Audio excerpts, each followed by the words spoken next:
Well, if anyone else comes in, they can join us. But I'm very excited today because during our summer reading program, we've had lots of speakers, but today we have Dennis Wilson here. He is retired from the Canadian Pacific Railroad as a conductor. He was a conductor for, I think you said 40 years? For 40 years. And he's also a historian, and I'm assuming Orphan Train is one of those things that have been your passion in learning about and discovering, and so now we're going to hear everything that he knows about the Orphan Train. Really nice to be here in Spencer, right? I have a connection to Spencer going back many years ago. I worked here on the switch engine for the Milwaukee Railroad back many years ago when our kids were small, and I was the youngest conductor, and every year I had to come out here and spend 4 weeks filling the vacation for somebody that always took June as his vacation. So I got to know Spencer. I also, we come out here every year to the Spencer Fair for those delicious spud nut donuts and ice cream bars. And you know, another connection I got, a good friend of mine, Tom Dittmer, left our church. He was pastor there to come out here, and I think he was pastor here for about 25 years, so or more. And he retired. Now he's back at the church, come back to Mason City. So, a little connection with Spencer. How many of you never heard of the Orphan Train before today, before coming here? Everybody's heard about it. Well, I'm going to have to be careful I don't get that light. The Orphan Train story is a unique story. And I'm here today, and I go to libraries all over the state and other churches like that to talk about it because my card says I'm an advocate for the recognition of Orphan Train history. It's important we know about this. Today, there's over 4 million descendants from Orphan Train riders. A lot of them don't know they're descendants. Our school children do not know anything about the Orphan Trains. It's not in the school curriculum. And that's really what we're working for, is trying to encourage schools to include it in the curriculum. We're also trying to get libraries to get books that deal with it, especially the 6 volumes that are only accessible from the Orphan Train Center that tells about a little over 400 stories of riders themselves. So what is the Orphan Train? Well,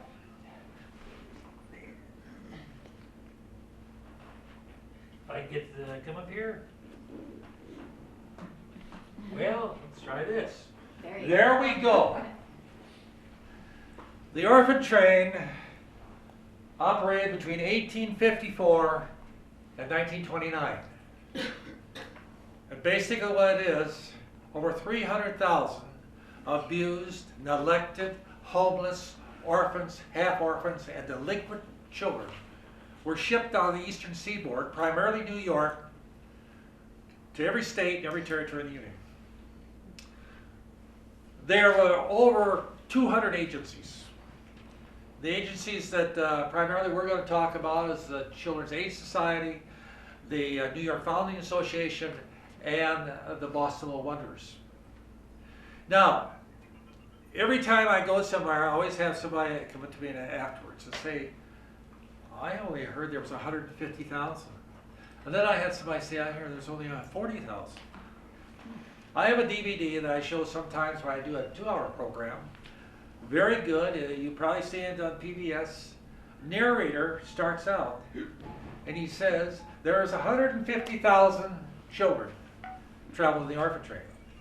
That was the Children's Aid Society.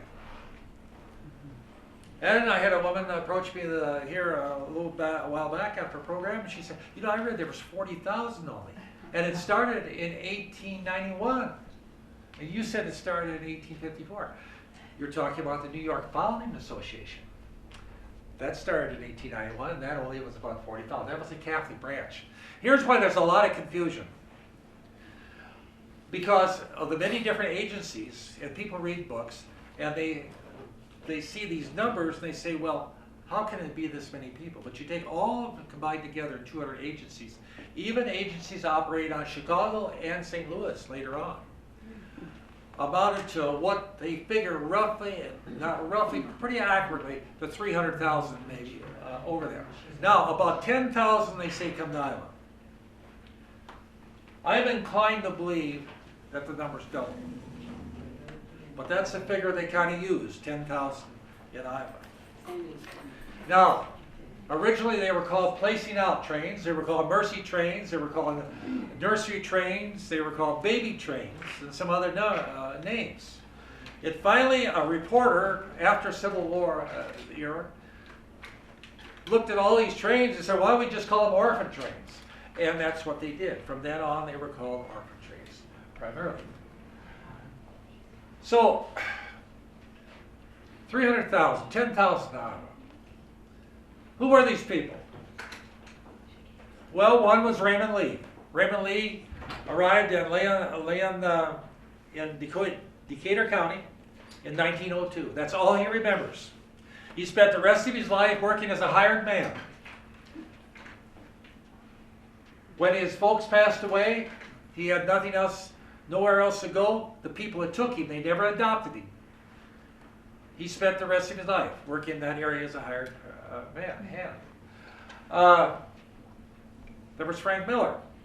Frank Miller come to Grinnell in about 1910. He's a little small child, 5 years old. He was with the New York Founding Association, or the Catholic branch setting. There was a couple that wanted a child to help them in the farm.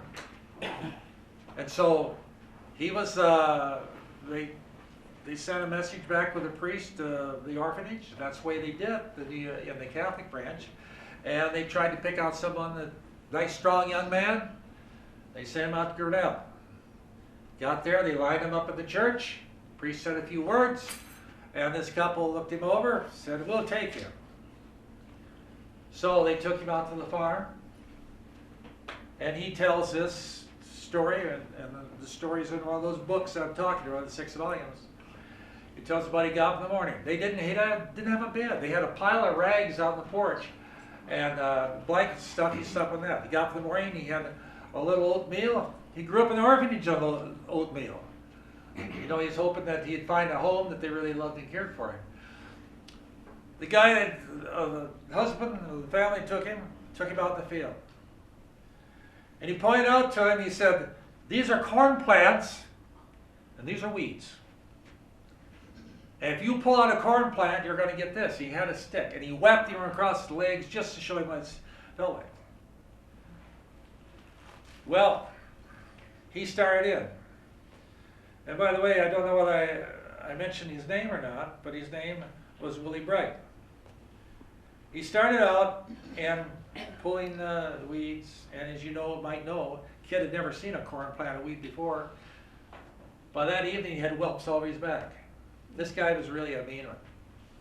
Next morning, he went out, he said, I wanted to die. I didn't know where to go. I didn't know where to run to. He'd been in the orphanage all his life, and he had really never been outside a lot. So he said, I was trying to keep from pulling the corn. And I looked up and I seen this buggy coming down the road. And I thought to myself at that time, there is a God. Because in the buggy was a priest. He come into the yard, you could see him up in the farmyard, and him and this individual was waving their hands, and he didn't want him to go down the field, but the priest come down anyway. He walked up to Willie and he took his cane and he lifted his shirt. Well, he says he turned around and he said things he didn't think a priest could ever say. I called him names. He said, come on, Willie. He took him with him. He took him to another farm about 4 miles away where they had 2 boys and 2 girls. And he said they come out, they hugged him, and the first time in his life, 5 years old, he had ever been hugged. He had a home. He went to high school, he went to college, he went into the service, got injured, wounded, he come out, he married. They had 8 children. He became a successful farmer around there, doing real well. Got to be about 70 years old. It was about time to celebrate a little bit, and we're going to go to Europe. So he applied to the New York Founding Association for his birth certificate. He had to have a birth certificate. He'd applied before, but no luck because the records are closed. And he hired a lawyer to do it. About a month later, he got a letter. The Sisters of Charity, New York Foundling Association. Said, we're sorry to report to you that we have no record of your parents. You were a cradle baby, meaning you are found in a cradle. We guessed at your birthday, and then 2 days later we baptized you. And you were named Willie Bright. He was heartbroken. The family that took him had changed his last name to Miller, William Miller. So he said that was the hardest thing to face. He had everything in life. He had a family, he had a great position, but not knowing where you come from, not knowing who your mom and dad is, that's a tough thing. That's really tough.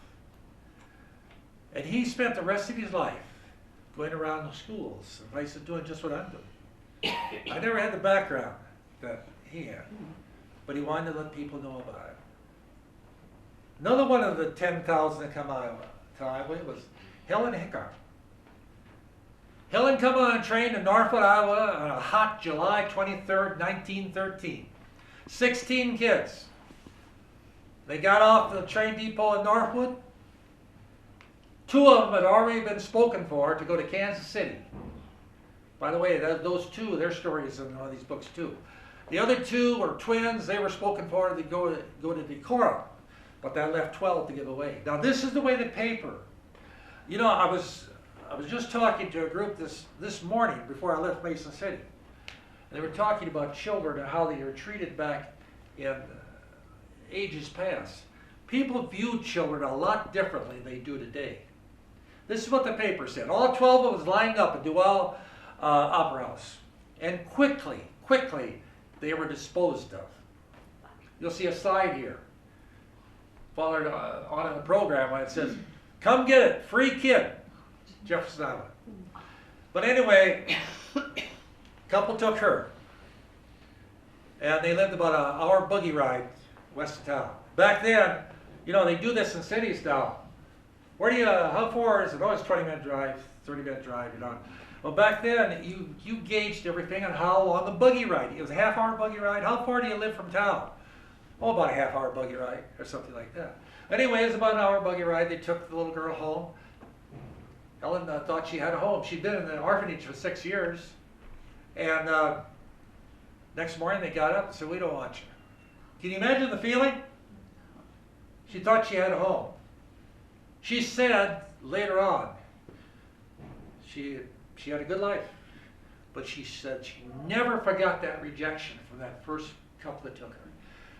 They brought her back to Northwood. Mrs. Comstock was the agent. This was the Children's Aid Society that brought these children, and they all had agents. So she brought her to the hotel, and she said, we don't want her. So Mrs. Comstock said, that's fine. We got a lot of people who want kids. I know a family take her. So she contacted the other family, and she took Helen. Helen grew up in the Leland area. She went to high school, went to Waldorf College. She married, she had a family, and she just, I think, died in the 80s. But how I met Helen was I was in 4th grade in Danville, number 9, Township, Worth County. How many of you have went to country schools? You who didn't, you missed something, boy. You really missed something. We had 16 kids in there.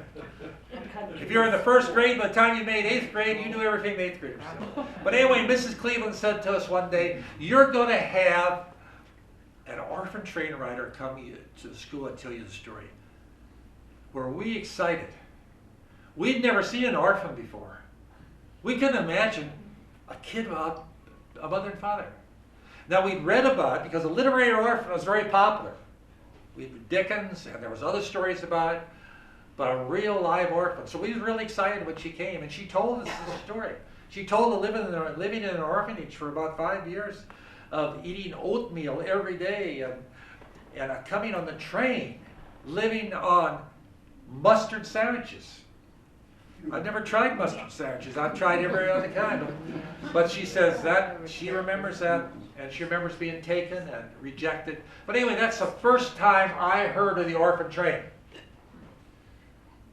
And I can't say as my age group and the people at that time, I think we all knew about the orphans.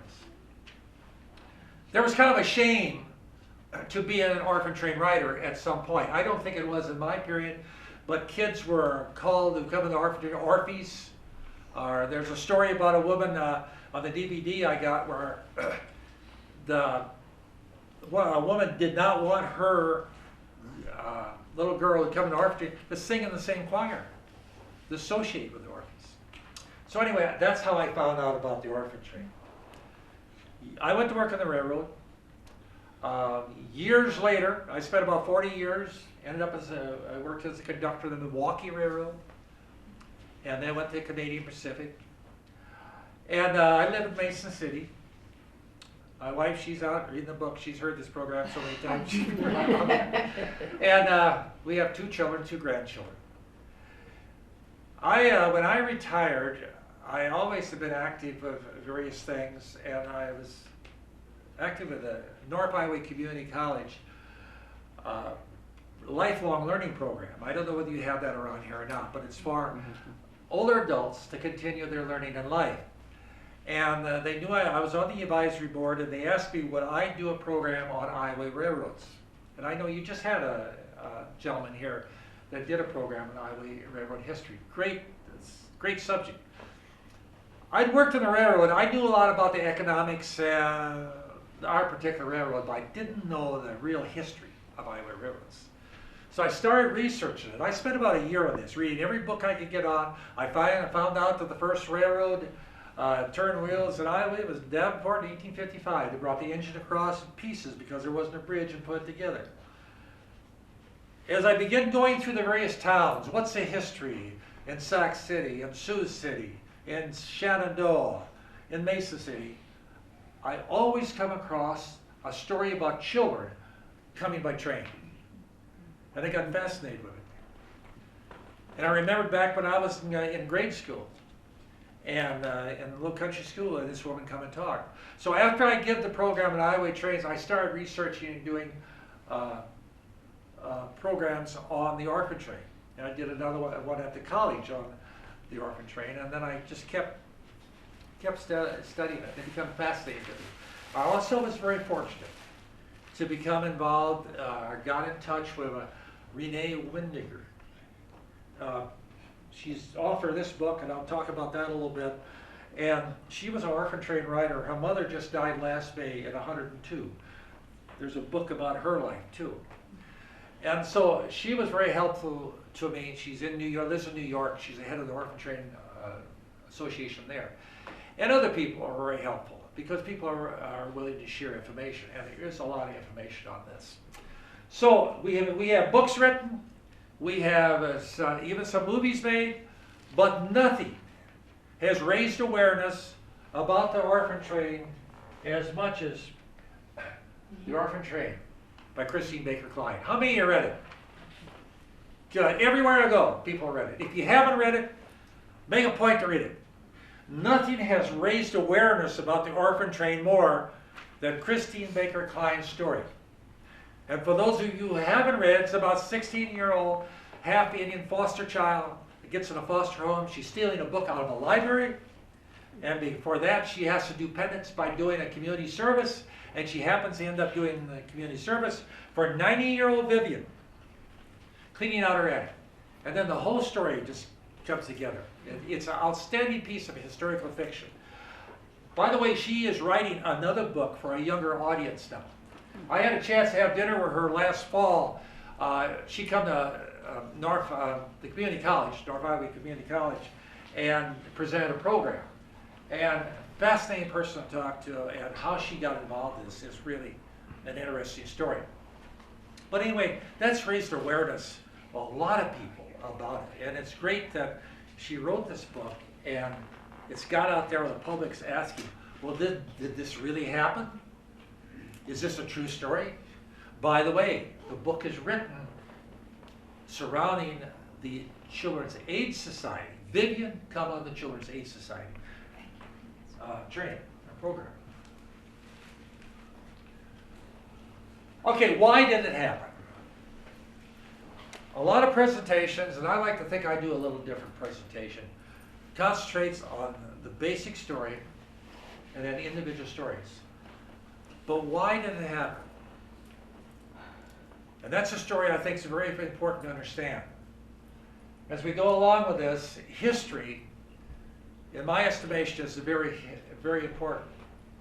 And in school, or kids are going to school, I talk to school kids and I say, learn all the history you can. Because history teaches you something about what has happened in the past. It also teaches you something about how to gauge what's going to happen in the future. Population, 1800, 60,000. Then you look down at pre-Civil War, about 500,000, 800,000 in 1860. That's a lot of people who come to the city that 50 years before was just taking care of about 60,000 people.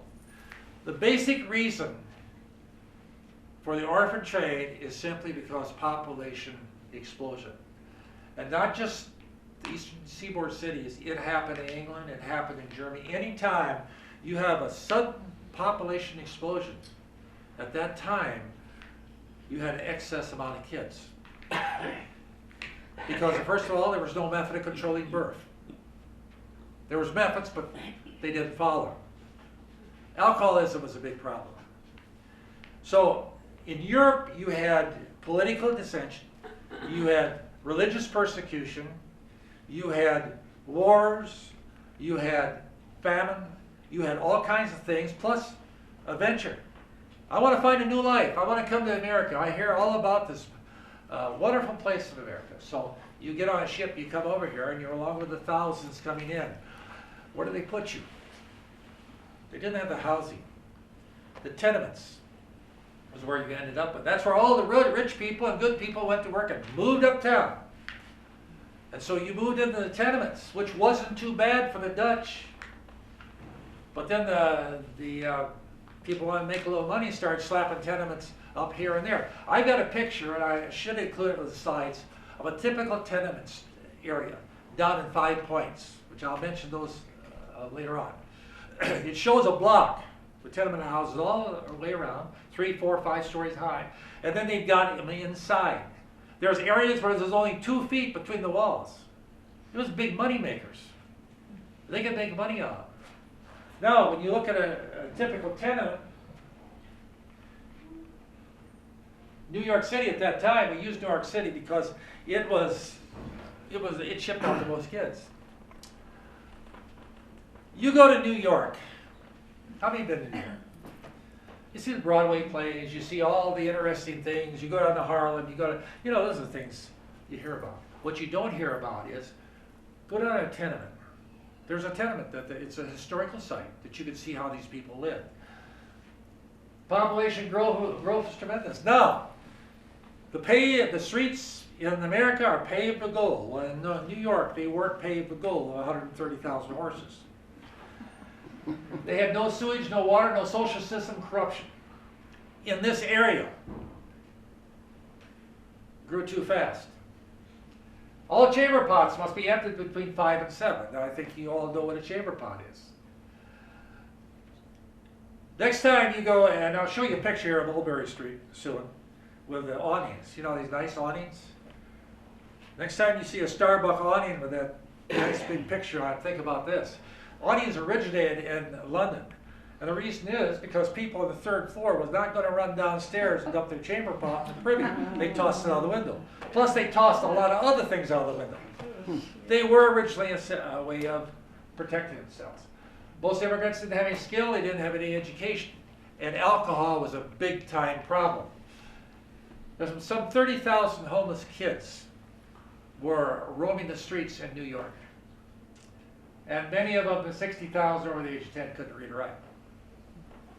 Just a point of interest, I Googled this last night. How many kids do you think are homeless in New York today? Of course, New York is 8 million, I think. 30,000, they estimate, kids.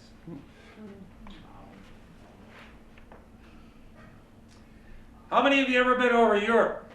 Maybe not Europe. And all of a sudden, your passport's gone. Your billfold and purse is gone, and you can't speak the language. I have some friends that happened to. Never happened to me. But that's about why these people fail. They're in New York, Baxter Street, tough street. They, I don't know where the father is, but that kind of gives you the sense of what it must be like to arrive in a strange kind of country and not know anybody of the language. This is kind of the conditions of these tenements. The sleeping these 1, 2, 3, 4, 5 in that bed. And they would sleep in shifts. Now here's a typical tenement in 1850. Let me show you what. There's another picture of a little girl and staying outside, and taken by Jacob Reese. I'll explain about him in just a minute. Let's see here. No.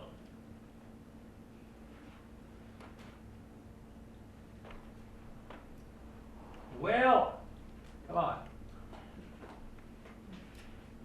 I got off track here. I'm going to bring up the full picture. Yeah. There's a typical tenement. Wash day. Typical tenement, 3, 4 stories high. There was no electricity. The only electricity you had was a kerosene lamp or a candle. That's why the stairways always had the skylight over the stairways, so at least you could get maybe a little light down. There was no heating system. The only heating system was a pipe going up through the building, and then people had little stoves that went into the heating system to get the smoke out. There was no bathroom. You either had a chamber pot, or you run down 3 flights of stairs, or 2 flights of stairs. The privies, the picture I have showing the alley behind these tenements, there's about 30 privies. And there's pumps. Pumps are about 5 feet from the privy. And there's big troughs where the women to bring the clothes down, wash clothes, and there's a little ditch here to throw the sop in. So you had no electricity, no running water, no bathroom facilities in these big buildings. Hygiene was almost absent. And disease, cholera, diphtheria would just go through these places like you would believe.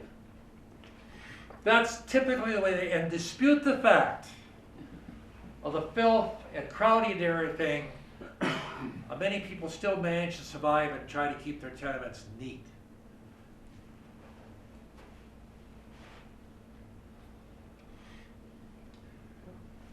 There's another one on Mulberry Street, and it's just the tenement. This is a typical street. There was many districts. Dutch Hills where the Germans were. 5 Points. Charles Dickens went through 5 Points in 1840. He said, I've been in Calcutta, I've been in London, I've been in the worst slums in the world. I've never seen anything as bad as New York's 5 Points. 5 streets coming together. Ethnic groups tended to collect in various areas. The Germans, the Jewish people, the Norwegians was the exception now. For some reason, the Norwegians, they started coming off about late 1870 and 1900s. They got off the boat, they got right on a train, went to Minnesota and North Dakota. So, no tenements for them. But anyway, that's a typical scene there. Okay, these pictures were taken by Jacob Reese. I have his book here. And I would say every young person should read this book. It was written in about 1870. Jacob was a photographer. He was a photographer in the Civil War. And he was appalled at what was going down in this area with all the people coming in from immigration from other countries. Now there's another thing that brought people in too. 1870, following the Civil War, about that period, there was an economic depression in this country. A lot of farmers, shopkeepers went broke. Where would you go? You'd go to New York. You go to the big city because the industrial age was rolling along. And so that increased the overcrowding, coming from within and went out. But anyway, Jacob took these pictures. So the first picture is boys working the night shift at a coal mine in 1873. child labor, and what I told you before a little bit, there was a different opinion about children and how we treated children back then. And we can't really realize that the attitude towards children was entirely different than what we have today. Kids 5 years old, 6 years old, working in the mines, they were small. They could crawl in the crevices, and they were expendable. Then here's a 90-year-old in a glass factory learning apprenticeship, and here's some New York newsboys. New York newsboys. Renee wrote a book about New York newsboys. I'm not selling books. I'm just telling you that ought to be on every library and every coffee table around, because it's an interesting book, and she's done a real good job of telling about the newsboys. You've never heard of them. Another place to go when you come to New York after tenements is the New York Newsboys Lodge place. There were over 200 papers in New York City at that time. You had the morning edition, you had noon edition, you had evening edition. Some of them just did evening, some noon, some morning, some all three. About 3,000 of these little guys selling papers, all the way from 5 years old to 16. They were selling papers everywhere. In fact, they tried to pass a law to keep them from getting on the trolley and getting in the way, and that continual shouting, paper, newspaper. Anyway, they had to buy their own papers. And they got their money. They either begged the money, they stole for it, they climbed up the roof and ripped the lead out from around the chimneys, or else they got bone scrap or something like that. And they were a little tight-knit group. They didn't like pastors, they didn't like preachers, and they didn't like policemen. They did the same thing men did. They smoked, they gambled, and their favorite occupation was going to the theater. Now at that time, they had live plays for entertainment on, didn't have the film or anything. And so they would spend their money going to the theater.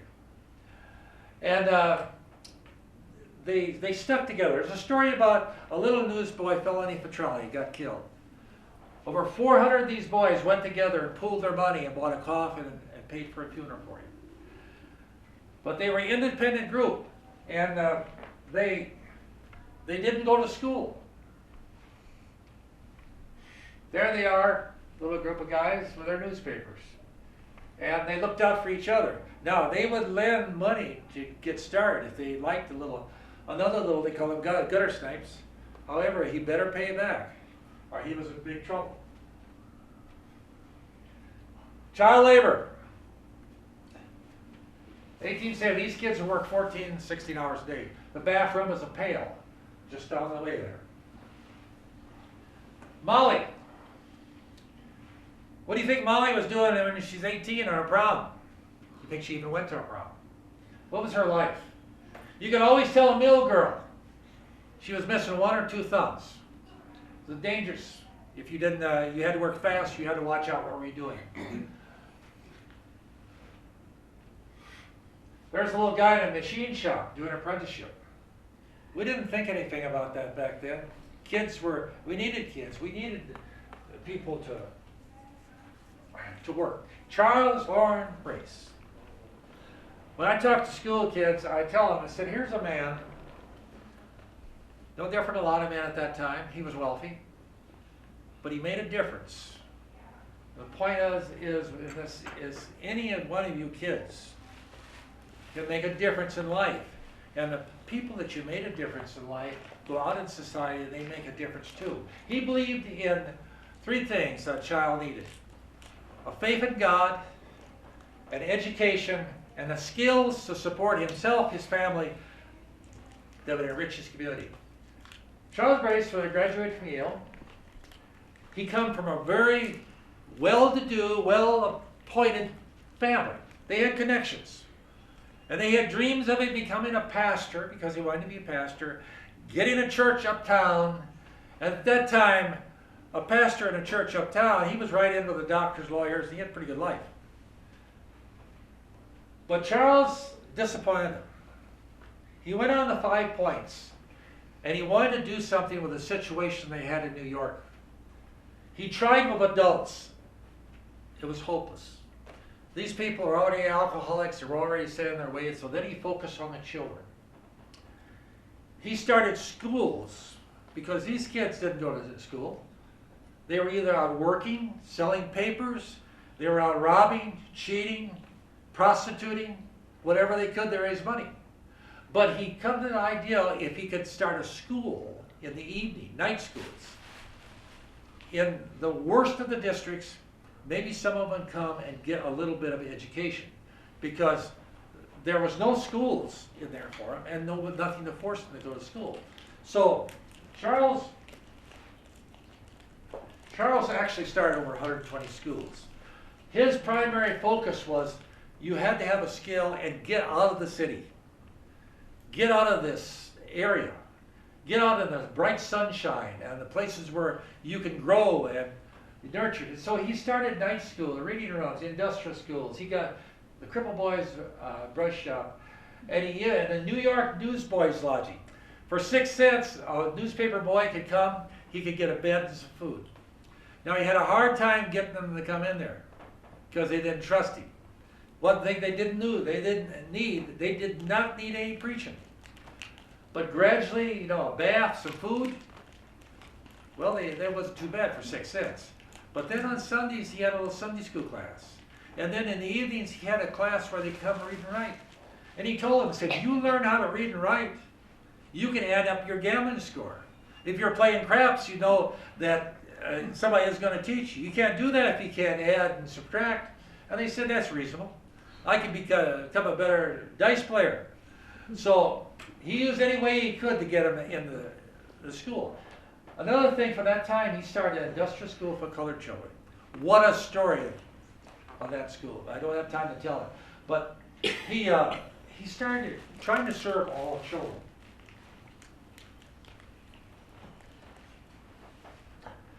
Here's a picture of the Children's Aid Society, which he started.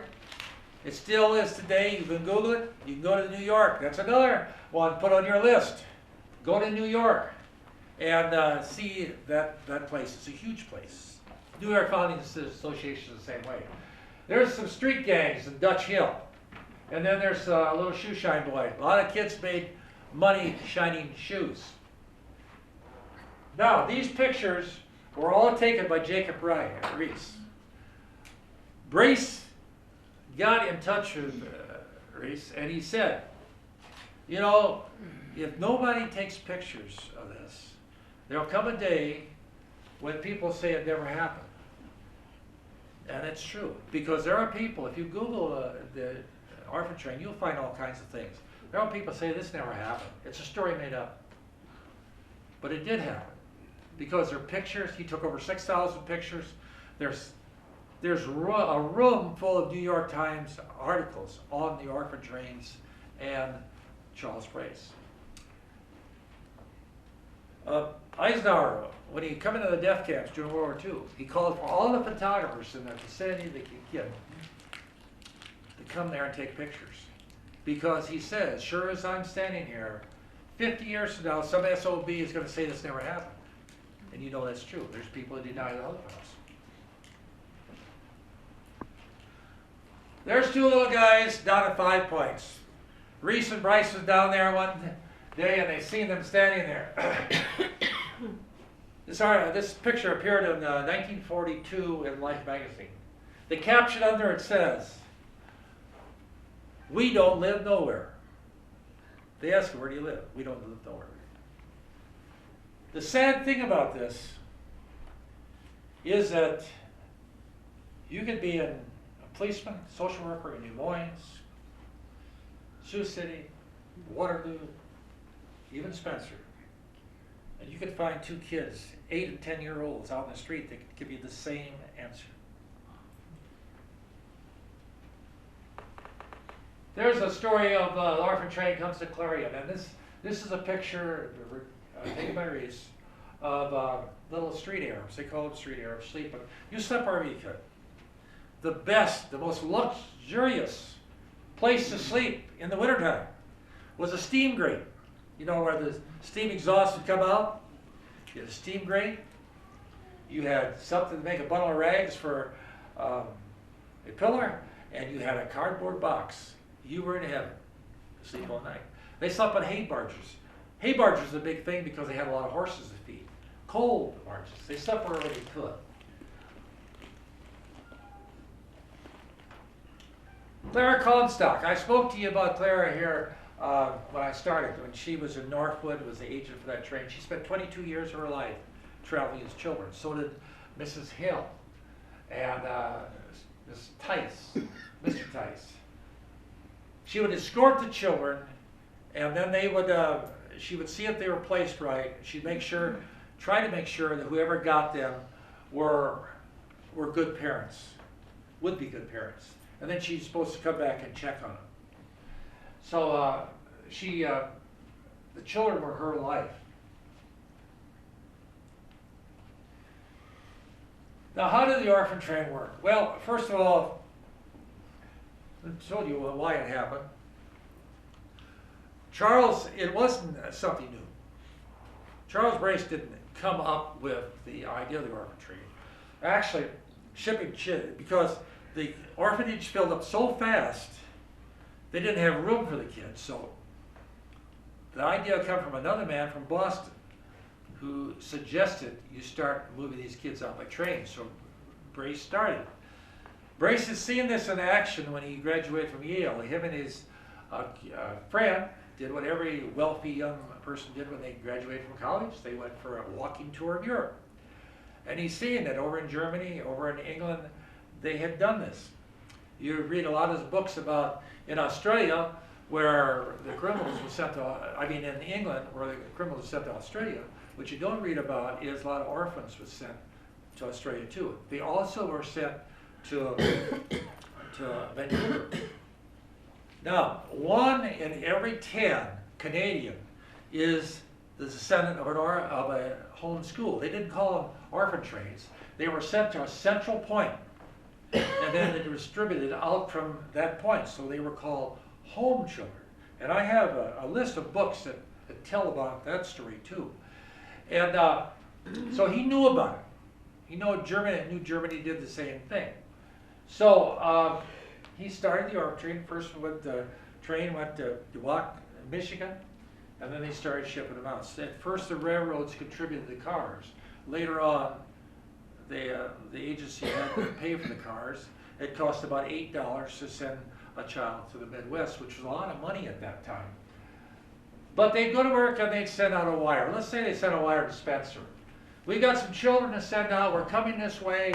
We're going to go out to Sheldon and then back again. So they put this advertisement in the paper. Well, the first thing they were asked to do was get a committee together to approve the people that wanted these children. Good idea. So they get a committee together. Do they have the committee members? I think, yeah, they got them down there. Committee. And they would go to work, and if you wanted a child, you'd make an application kind of. You'd come in, and if there's a child you wanted, you'd take it. The committee said, sure. Brace did not believe in the indentured service because it reflected too much of what old Europe did, where you were indentured in the service for a number of years. So basically, what you did was just sign a kind of an agreement that you raise the child, send him to church, feed him, clothe him, and treat him like a member of the family. And if it didn't work out, why, you could call the agency, they'd take him back, or you could send him back to New York. But anyway, these were put on the paper.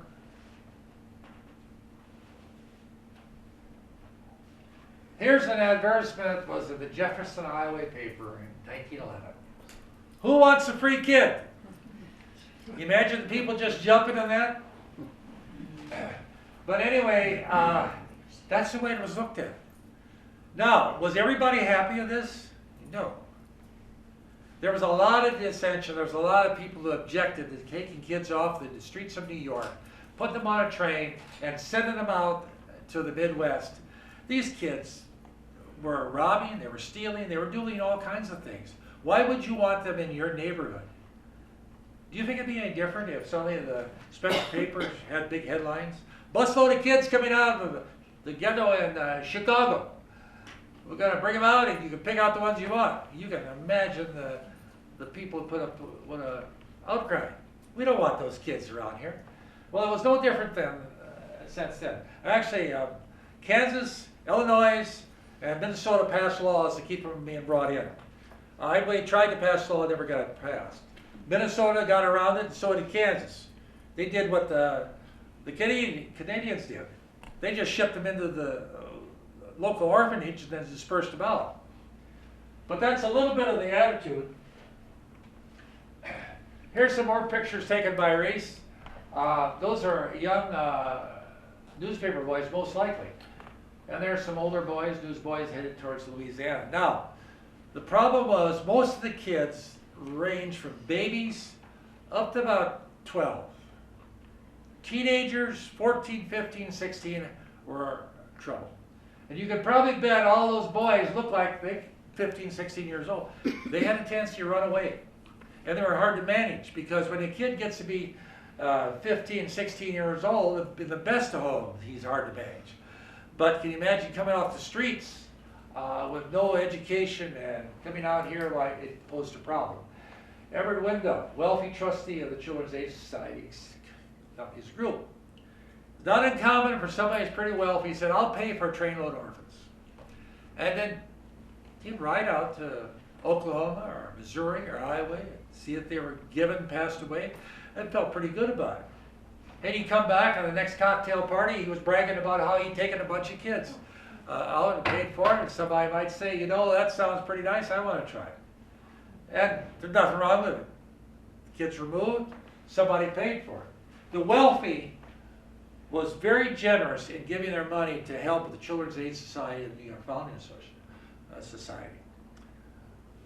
However, they didn't want to get their hands dirty. They didn't want to get out in the areas, let somebody else do that. Well, really, there's nothing wrong with it. You got the money, you know, it had to be done. Here's some of the kids that just arrived, and we just found out, because we searched them to find out where this picture come from. Waukon, Iowa, about 1910, group of children. And then here's Mrs. Comstock and Miss Comstock and Miss Hill getting ready to leave New York. Now, when you left, the kids would get a brand new set of clothes. They got them on here. But they didn't wear them when they're on the train, because you imagine about what had happened to them. So they didn't put them on until they actually got to the point. And they would have their name, boys would have the names sewed into the lapel of their jacket. Girls had their names sewed into the hem of their dress. Here's some young ladies who shows when they were, I think, 6 years old, and then when they were freshmen in high school. I think that's, they were in Sioux City. Now, there's a problem in New York City, big time problem. And I didn't find out really about this till doing a lot of research. There's a book out called The Shadows of New York. It's out of print. It was written in 1870 by a nurse, a pastor, and a policeman. And it tells what life was like in New York at that time. Infanticides was a serious problem. The infanticides, the killing of infants, goes back to Roman times and beyond. It was not uncommon for the police to discover 5, 6-year-old, or year-old infants in garbage, thrown in the streets. And who knows how many went in the bay. And it's not hard to visualize a young 27-year-old mother with 7 or 8 kids, her husband an alcoholic. She's got these kids, she can't take care of them, hardly giving birth to a new child, wrapping it in some blankets and handing it to her oldest daughter and say, take it down, put it in the privy. That happened all the time. So people had tried to, what can we do about this problem? The killing of infants.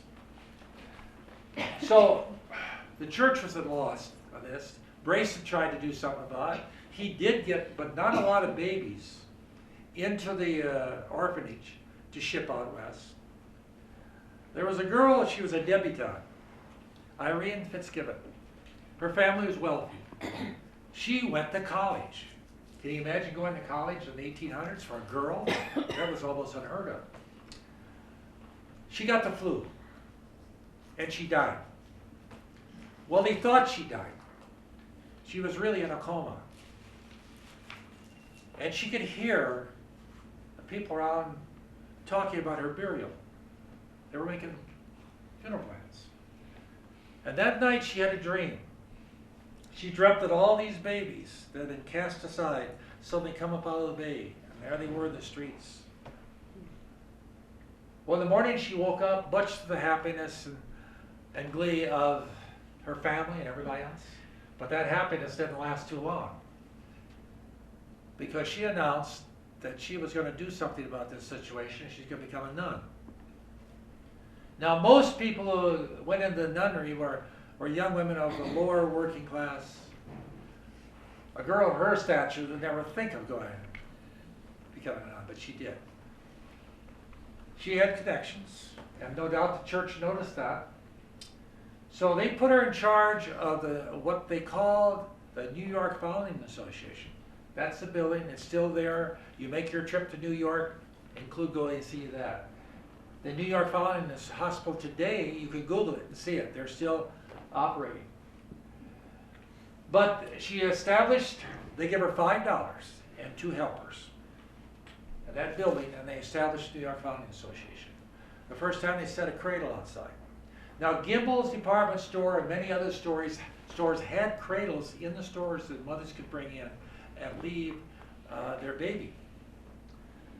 So they hardly got inside, they heard a baby, so they went to work and they put cradles inside where the mothers could come in. And then the nuns could talk to them, and they would tell them, if you leave your baby here, you can continue working, or if you're having a hard time when you're ready, come back, and you can come here and nurse your baby. And a lot of them did that. However, Renee also wrote about the newspaper boys here. She wrote about, and she has copies of letters in which mothers did this, could not get back. They wrote little notes to their babies, not knowing that the babies had been put on trains and already shipped west. In 1881, they seen what Charles Grace was doing, and they decided, we can do better. And so they started shipping them out by train. They shipped over 40,000 that period. They had a different system. They would go to work and wire to, let's say, the Catholic Church here in Spencer. We've got children that we would like to place out of New York. Priest would get up, and I got a copy of a sermon the priest gave in Doherty Island. And he really burned the congregation. He said, you live in fancy homes, you have a nice life, you have these big farms out here, and you can't help a child that is starving to death and will eventually die in New York. Well, yeah, they could do that. So they were given numbers. And let's say Helen and Bill O'Reilly wanted a kid. They wanted 2 kids. Helen wanted somebody to help her in the kitchen.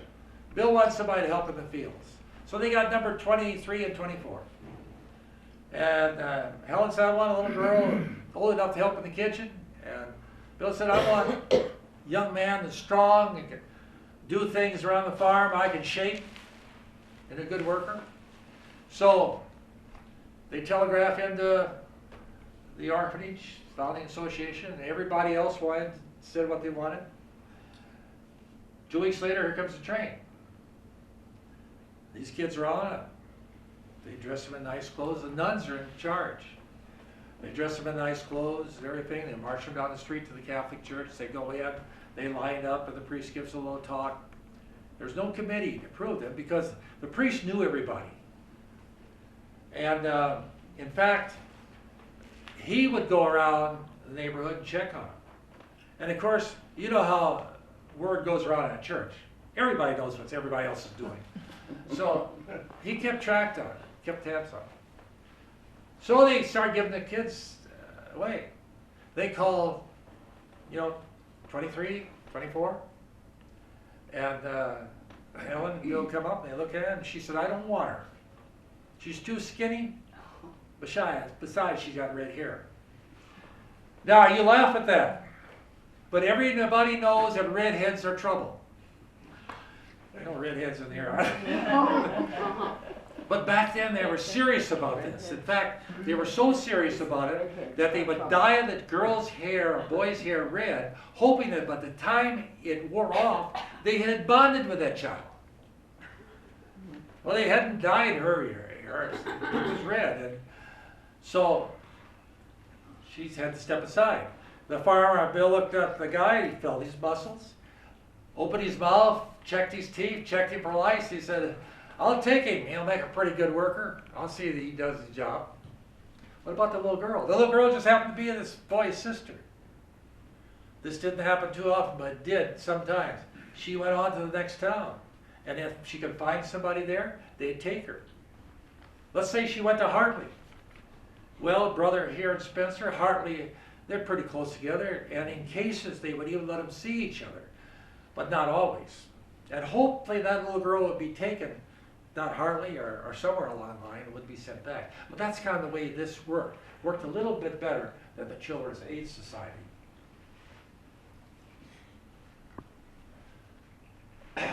This is a picture of Sister Irene and Mother and the original cradle that was put out. And what they did was, if you brought your baby and you wanted to relinquish all rights to that baby, this was the cradle they used. They would put the cradle there, and you would tell Sister Irene, or whoever it was, that you would relinquish all rights forever to that baby. And you see the young lady is crying there, leaving. Sister Irene and some of the babies here.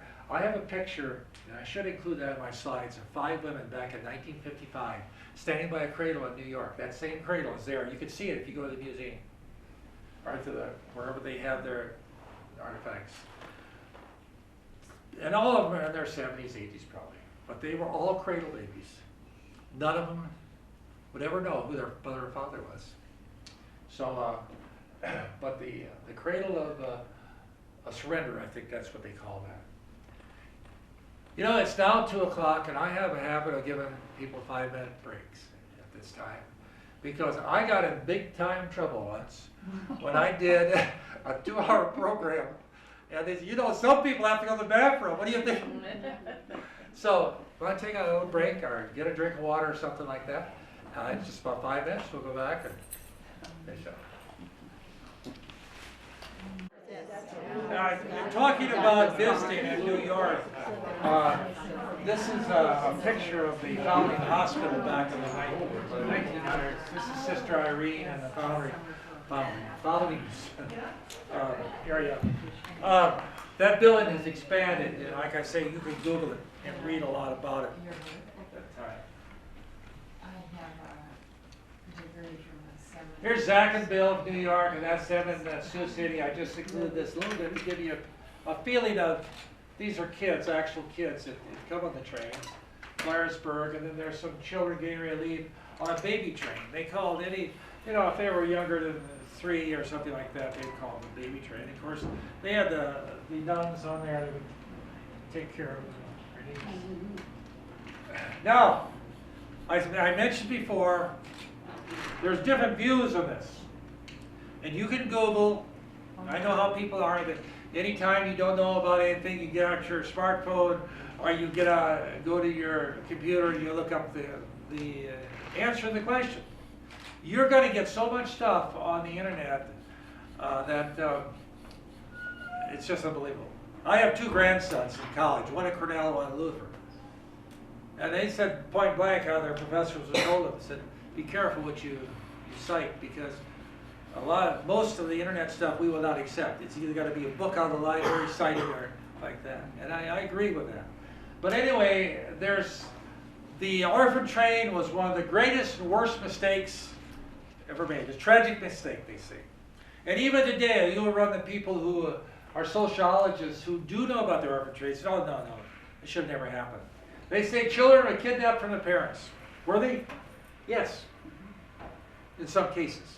You've got kids right in the street, and you're trying to help these kids, and they're hungry. They come to some place where, and you ask them, where's your home? I don't have a home. Where's your parents? I don't have parents. So what do? You don't have the facilities to go out and find those parents. You got to take care of these kids. So they take them into the orphanage, they feed them, put them to bed, they try and clean them up a little bit, and then they put them on a train. Did it happen? Yes, it did. But not intentionally, knowing there was parents there who wanted them. And then you had, they said, to fill a labor shortage in the West. Is that true? You bet. Like I mentioned before, our attitude towards children were a lot different then than it is today. My great-great-grandparents had 11 children. They lost 2 and buried on our farm. And I imagine if you go back to your grandparents or great-grandparents, every farm around us had 10, 11, 12 children at one time. Why did they have children? Well, not that they didn't know any better, but the important part was they needed labor. The difference between starvation and success and failure on a farm in Iowa or anywhere else was how many hands you had. And kids were out there in the field the moment they could start helping. The same way shopkeepers in town. They were short of labor. Yes, it did fill a labor need. But at the same time, it gave children something to do, a family to grow in. They were sexually and physically abused, were they? Yes. Today, if you had the same system program, you'd probably say, and it's hard to get an accurate figure. The AIDS Society says there may be 15%. I'd be willing to bet there was 30%. It's a fact of life that these things happen, especially in situations like this. So what did it do? No parents, no life, no chance. You're on the streets. You're surviving any way we can. It gives a chance for them to survive. And most of the kids that you talk to are thankful for the Orphan Train because it gives them a chance. It still is felt today in areas of parents and parenting. We've seen a lot said about this just recently. That no matter how bad the conditions are, the child has a right to be in them, has a right to the parents. That is still what some sociology feel is best for the child. Story about one of these writers from my area, Osage, John Asher. John Asher was was traded for a bowl of soup at 3 years old.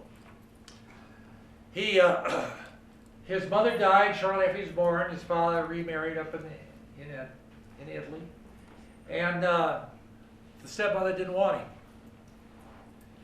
And so a Pradhan stopped by one day. Now Pradhans were primarily Italian. And what they did was they went around the country collecting children, and they would get 5, 6, 7, 8 of them, take them to the big city somewhere, and then they'd put them on the street corner. And they would play music. They might play John. They gave him a triangle, finally got there.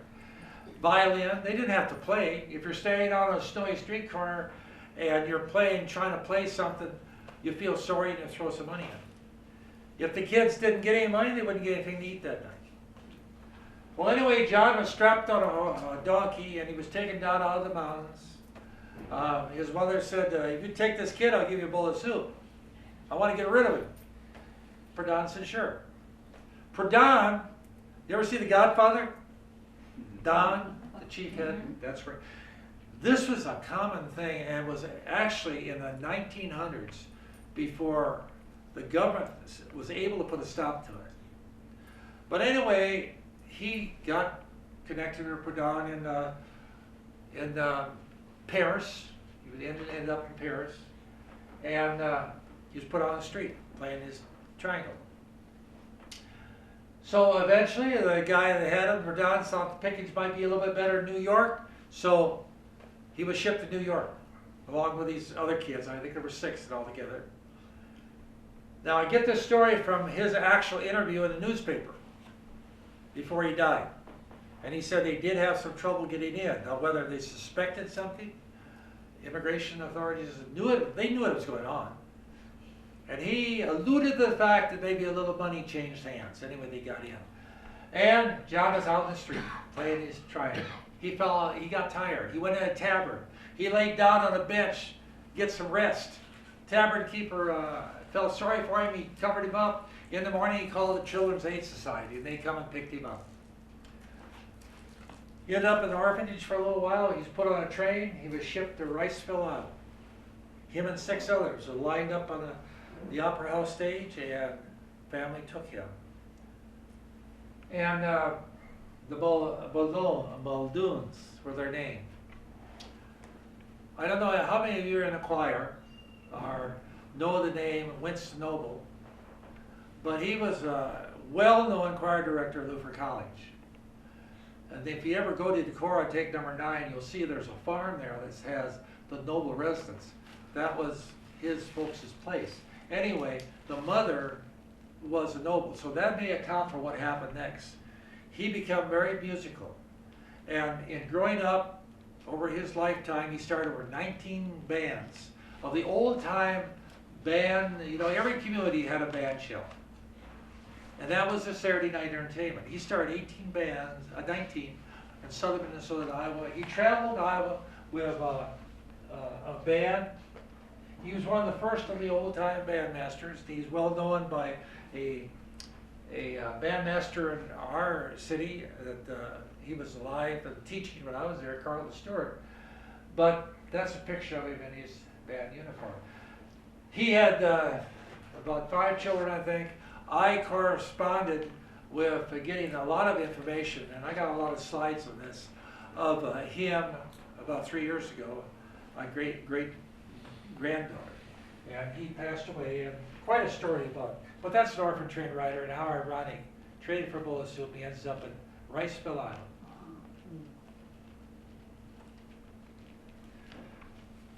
During the research that I've done, I stumbled upon something that not even the experts recognized. And I happened to do it by finding a Pamphlets magazine. If you will Google or look and say, what was the first orphanage in Iowa, they'll probably tell you Waverly.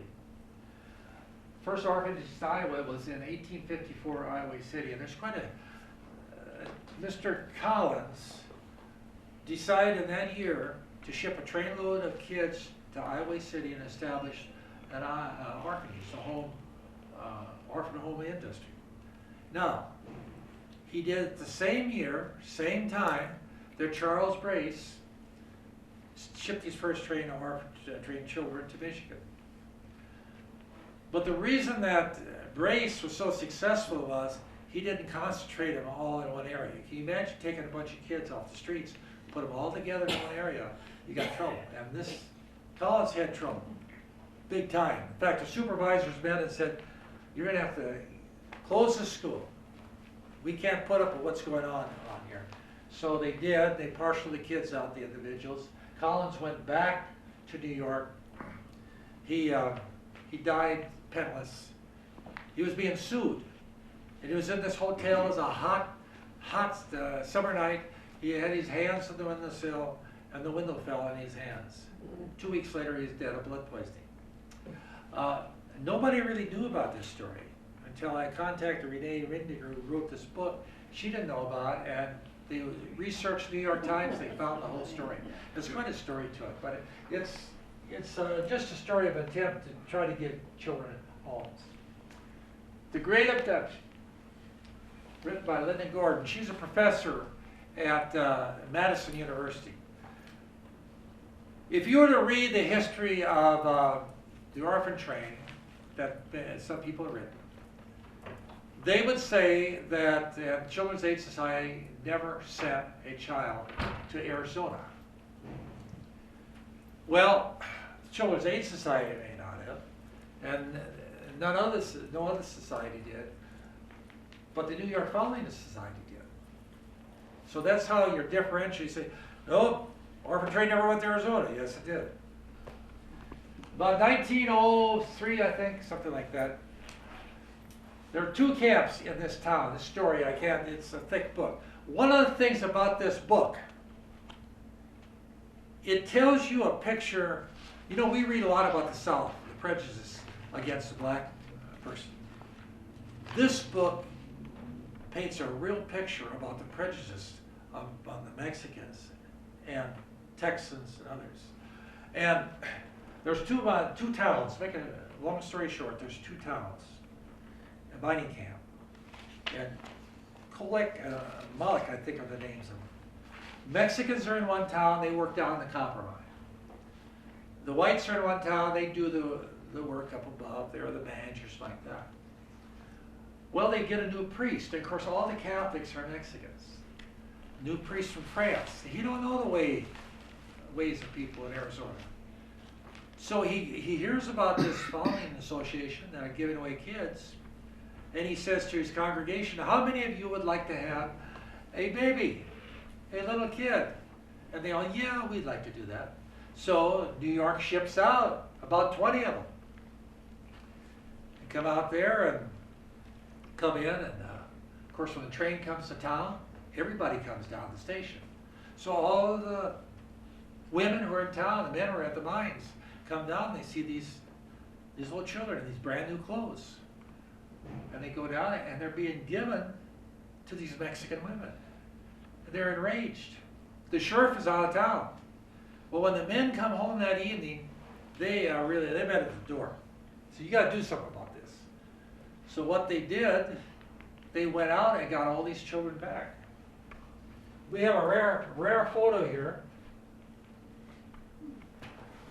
I don't know how they happen to get this picture, but this is a Mexican family, and this is the little child they got. We have another photo of one of the vigilante leaders who took two of the orphans and raised them. Now, what happened to the rest of them? We do know that half of them was put on a train and shipped back. They threatened to lynch the priest, and they hid out the hotel. And finally they got out of town. But this went to Supreme Court, this case of Arizona. Even Teddy Roosevelt got involved in it. But the Supreme Court ruled in favor of the white people in the towns. So, interesting story. You get a chance, get the book and read it. What happened to the Orphan Train riders? Well, about 70% of them found families that cared for them. Like I said before, one became governor of Alaska, one became the governor of North Dakota.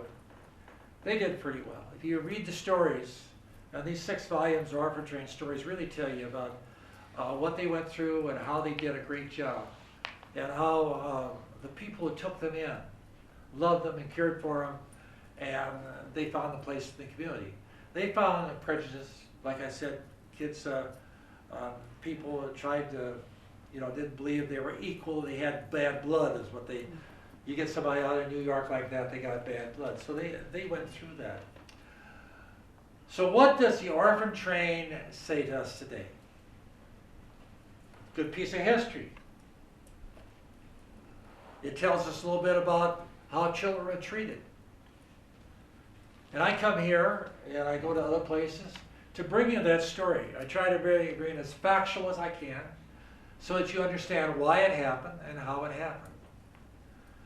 So I'd like for you to go out and tell your coffee groups, tell church groups, people you talk to, about the Orphan Train. But there's also something I'd like for you to think about. This happened many, many years ago. Ended in 1929. And like I've alluded to, children were treated differently then. What we term as child abuse today was normally accepted then. If you grew up on a farm, putting you to work out in the field at 5 years old all day long was accepted. It's not today. But something else I'd like you to think of, in comparison when we talk about our children and we talk about the Orphan Train. I love to go to basketball games, especially to state tournaments. And girls basketball, I always enjoyed that. My kids were in basketball. If you ever go down to tournaments, it's a happy time. It's the parents, the kids. But I was thinking about that this year. The young girl, Finn is her name, Natalie Finn, 16. There's another young girl, I can't think of her name right now. It wasn't at the basketball tournament, she wasn't taking part in it. because they both starved to death. And I suppose you read about it. Urbandale. Urbandale Divines, forget what the other one was. 16 years old, and he starved to death in Iowa.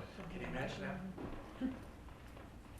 The Orphan Train, people who write on it tell about that in the tenements, over 3/4 of the children in those tenements were starving at one time.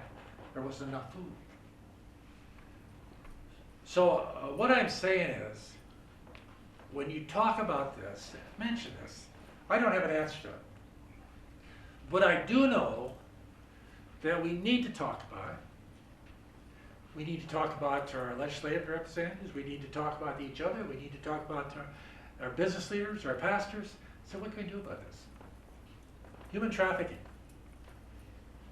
Most truck stops in this state, I'm told, you can go and buy a 13 or 14-year-old girl with no trouble.